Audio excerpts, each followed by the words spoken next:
Ternyata nih asupan makan dalam satu hari kurang memenuhi kebutuhan gizi anak, terutama di bagian energi dan lemaknya. Halo, kembali lagi bersama aku Tira Ahli Gizi yang akan memberikan kamu edukasi terkait gizi dan MPASI. Hari ini bakal aku ajarin bagaimana sih cara menghitung asupan makan dan kita butuhkan sekarang. Pertama adalah kita harus mempersiapkan kertas. Kalau tidak ada tab tidak apa-apa, kalau tidak ada laptop tidak masalah, yang penting punya alat untuk menulis, ada kertas dan ada pulpen, seperti itu. Kemudian terus yang kedua yang kita butuhkan adalah daftar bahan makanan penukar kayak gini. Ini sebenarnya bisa di download dimanapun gitu ya. Intinya tuh kita ada daftar bahan makanan penukar. Kalau udah tahu, nanti kita akan gampang untuk perhitungan asupan makan. Bahan makanan penukar ada banyak ya, ada untuk sumber protein hewani, kemudian ada protein nabati juga, bahan makanan karbo, ada sayuran juga, bahan makanan buah juga ada di sini. Kemudian di sini susu juga ada, minyak dan lemak ini juga ada. Oke, nanti ini juga ada beberapa bahan makanan yang tanpa kalori. Ini seperti apa aja? Ini ada di sini gitu ya. Oke, kita langsung aja. Pertama, di sini kita bagi ya. Kalau kita lihat di tabel ini, kita pokoknya bisa ditulis di kertas, di laptop dan lain sebagainya. Kemudian buatlah tabel seperti ini yang tulisannya ada bahan, jumlah, kalori, protein, lemak, dan karbohidrat seperti itu. Kemudian kita bagi juga barisnya untuk baris sarapan atau makan pagi, kemudian ada snacknya, makan siang, snack selanjutnya, sama yang terakhir untuk makan malam. Jadi paling tidak ada 3 kali makan utama dan 2 kali selingan. Kalau frekuensi makan lebih dari itu, nanti bisa ditambah lagi untuk barisnya seperti itu. Oke, langsung ke eksekusi dan contohnya ya. Kita ambil contoh. Jadi misal untuk sarapan ternyata anaknya makan nasi, dia cuma habis berapa nih? Cuma habis 3 sendok makan munjung. Orang dewasa paling enggak 45 gram atau 50 gram deh. 50 gram. Kemudian telurnya dia habis semuanya nih. Telur 1 butir gitu ya. Kemudian telur goreng ya. Berarti kalau kayak gini ada minyaknya. Minyaknya dari goreng ini. Kalau goreng ini, kalau semisal satu porsi makanannya digoreng itu ada paling tidak 5 gram kayak gitu. Nah, untuk makan siang dia makannya cuma pisang nih. Pisang Ambon, katakanlah pisang Ambon 1 buah. Kemudian makan selanjutnya sama nih nasinya, tapi nasinya agak banyakan. Dia makannya 80 gram katakanlah ya, 80 gram. Kemudian dia makan protein hewaninya misal telur puyuh deh. Kita anggap aja telur puyuh ya. Telur puyuh, tapi dia makannya cuma berapa ya? 3 butir. Kemudian kita di menunya ini kita pakai santan, paling enggak kita pakai 1 sendok makan katakanlah ya.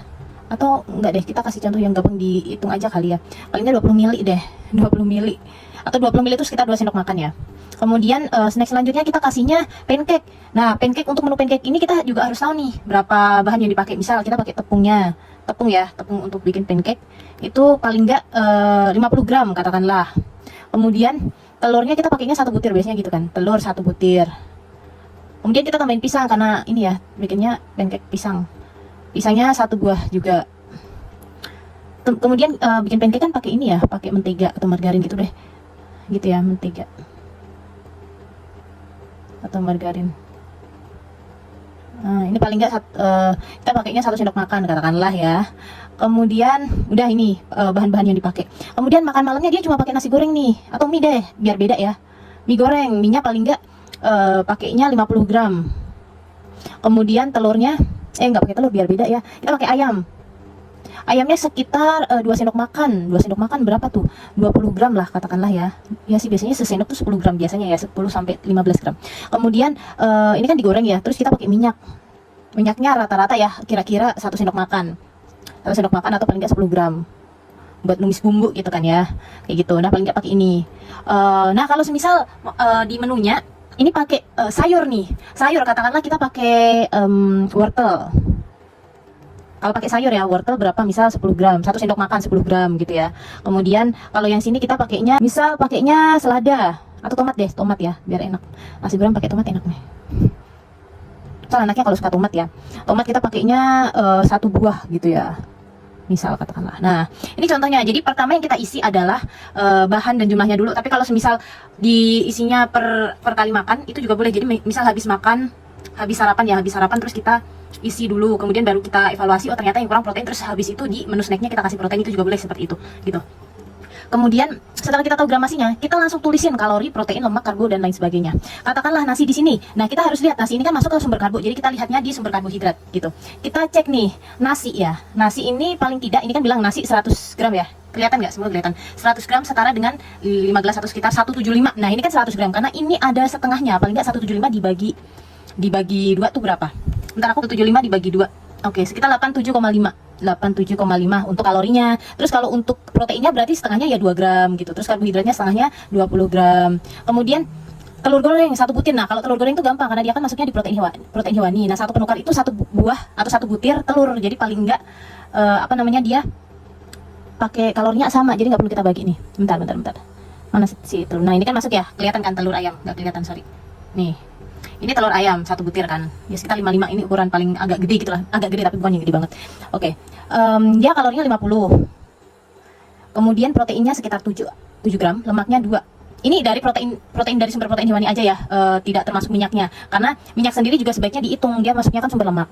Mana sumber lemak? Nah, sumber lemak dia kan masuknya minyak. Nah, ini paling enggak dia mengandung kalorinya 50 gram juga nih. Kalau kita lihat ya, minyak 5 gram itu kalorinya sekitar 50 kilokalori. Kemudian nggak ada protein, adanya lemak sekitar 9 gitu ya.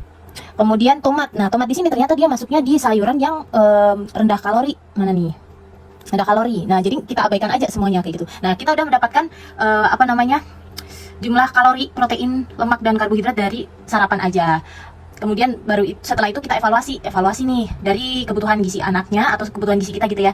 Kira-kira kurang berapa? Kira-kira yang minim apa nih? Apakah proteinnya ataukah mungkin karbonya dan lain sebagainya. Jadi sebelum kita menghitung ini juga sebaiknya kita tahu kebutuhan kita masing-masing. Untuk teman-teman atau bunda-bunda semuanya yang pengen tahu kebutuhan gizi masing-masing, silahkan hubungi ahli gizi. Ahli gizi ada di mana-mana, ada di puskesmas, ada di rumah sakit, ada yang juga membuka praktek online maupun offline. Silahkan cari sendiri. Kalau misal bareng aku juga bisa. Kalau pengen konsul ke aku silahkan hubungi nomor di bio aku. Ada nggak sih? Kalau di YouTube nggak tahu ya. Kayak gitu ya. Atau mungkin tulis aja di komentar, atau mungkin hubungi sosial media aku. Nanti akan aku tulis di sini sosial media aku. Nanti di sana ada kontak yang bisa dihubungi. Kayak gitu ya. Jadi setelah kita tahu semuanya, baru kita totalin nih. Ternyata nih asupan makan dalam 1 hari kurang memenuhi kebutuhan gizi anak, terutama di bagian energi dan lemaknya.